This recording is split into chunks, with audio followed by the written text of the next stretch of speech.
So are you into politics? To a degree. Did you vote for the Great White Hope? Donald Trump? Yes. See? Are you talking about Kamala? Some people. You're talking about Kamala. Some people call him amazing, right? What manner of man is this? The wind and the sea obeys him. Donald Trump? Some people call him king, and they hold rallies. Yes. Honored than the king. Hindu people thought he was God. And some people call him daddy. Yeah. But I call him the Great White Hope. Okay. Did you vote for him? I did. I voted for Trump.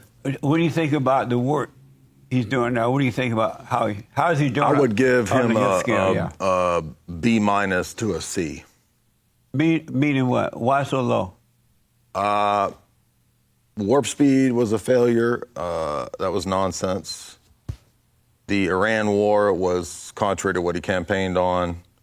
Those are the two big ones that come to. And then not releasing all the Epstein files after saying that he wanted to. Those are the three things that come to mind. Those are big failures.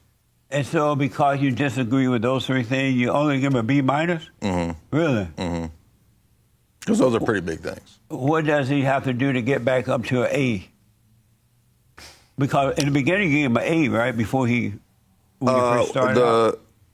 When he came in this round, he started off strong, the second round. He did, very much so. And now he's kind of trailed off.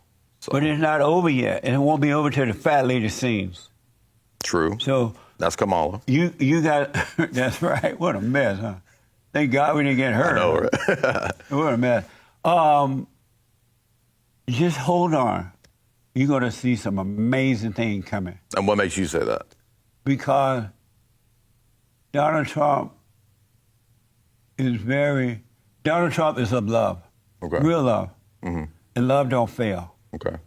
So don't worry. You're going to be smiling and you're going to give him an A back. Okay. All right? I hope so. Yeah. And then what about after the Trump? I know. You know what I mean? I don't know. I have a wait to see. You're right about that. I sometimes think about that, but I have a wait and see about that. Okay. Yeah. See what's going to happen.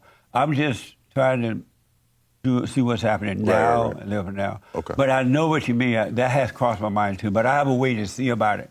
So are you happy that he's deported the illegal aliens? Yeah, but it's not like it needs to be. It needs to be more. Be more? Mm-hmm. And also, we need no immigration. I think we don't need any more people. I totally agree. Yeah. I totally agree. 100%. We don't need backdoor integration or front door. Exactly. I totally agree, man. We had enough people. We had enough. What do you think about the fact that white people, and especially white men, are the most hated species in their own country? What do you think about that? It's an interesting struggle because I first encountered that in college. When I went to college as an undergrad, I had a lot of crazy leftist professors.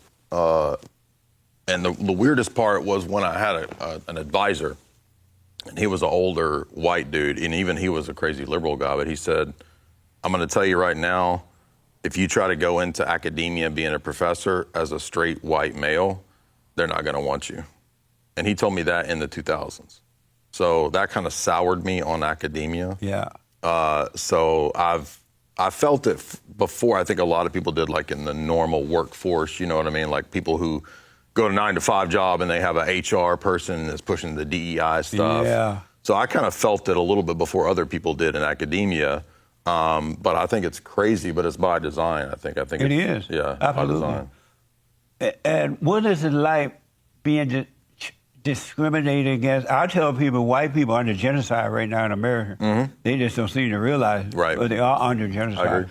What is it like being treated this way in your own country? Because if it was for white people, there would be no America. There would be no place for these people to come and attack white people. What is it like living with that? It's a struggle. It's tough, but it's also, I think, we as a people are able to rise to the occasion. I think that we'll make it. We'll survive. The white people will? Yeah, sure. I think that enough people are beginning to kind of wake up to realize that, no people group should be eradicated, and that includes white people. Right. So whether it's Arab people, and we've heard forever, right? Like, it's, Middle Eastern wars and all this stuff. It's anti-Arab. It's hatred of Arab Muslim peoples. Okay, well, if it's wrong to hate people, then we shouldn't have people colonizing America, right? Because that's hatred of white people, right? Yep. And the people say, we were coming here, we hate white people. Yep. So, yeah. If it's wrong to hate a race, then it's also wrong to hate white people. When I was growing up, long story short, when I was growing up, I grew up under the Jim Crow law and all that stuff. Under what? Jim Crow. Jim Crow. Down in Sweet Home, Alabama. I'm from Tennessee. Oh, yeah. And life was amazing then. Jim Crow is a whiskey, right? It's a A type of whiskey? It may be now, but at the time it was a white man, and they made this law after him. I'm joking. But I'm thinking of Jim Beam. at the time, even though there was Jim Crow laws, white people and black people got along just fine. They really did. Those that wanted to talk to each other, they did it. Those that didn't, but no big deal. And black people were independent. They were not relying on some black leaders or anyone else to tell them what to do. They had parents. They had businesses. They worked. They did their own thing. They lost that as a result of the civil rights movement and all that stuff, right? And then they started to force black people and white people to live together and all that mess. And you can't make anyone love you. It has to happen naturally. But I know for a fact, during those days, white people were strong. They were not afraid. They spoke up. Why did they lose that courage that they had before the civil rights movement? I think that the 60s civil rights movements were engineered to brainwash a generation into believing that everybody is identical, everybody's the same, you have to believe everybody's the same, and if you don't, then you're evil. And they were brainwashed to not want to be an outsider, to go against the grain, but all the education system was already subverted to get people to believe that. So I think it was engineered. And a lot of Marxists and a lot of socialists pushed that in the 60s to give people that idea. Why don't white people throw all these people out of their country? The blacks and everybody. Why do they let them stay? Because there's an entrenched political, bureaucratic class and a deep state that has power that they can't overcome. What a mess, huh? It is a mess. So it's only going to get worse. Probably. By the way, my grandmother was a Southern Belle, and she had a mammy. A nanny? A mammy. A mammy. Right on. And everybody got along. Yeah. And I'm trying to tell you, it was. They lie about what was happening then. They make up lies. Yeah. I was there. It wasn't true. When I was in college, my American history class, even at a liberal state university, we had to watch a series of interviews with the last generation of blacks that had lived under slavery. And they were interviewing these people. It was like an interview from the 1960s or 70s, right? Okay. So people that were like 80, 90 years old, oh, right? Okay. And they were interviewing people that had lived under slavery, and they said, "What was it like? Were you whipped every day?" And there's a black man said, the old black man said, "No, it wasn't that bad, really. Everything was fine." Yeah. And everybody was wanting him to say it was awful, and it was. Now I'm not pro-slavery, but I'm saying like they just lie about history. They lie about it. Why are you not pro-slavery? I think that, it's a better situation where if you can have a meritocracy than to have slavery. So what's wrong with the blacks?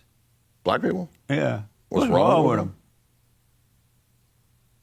A combination of things. Probably they were given thug culture by MTV and the establishment on purpose to mess them up.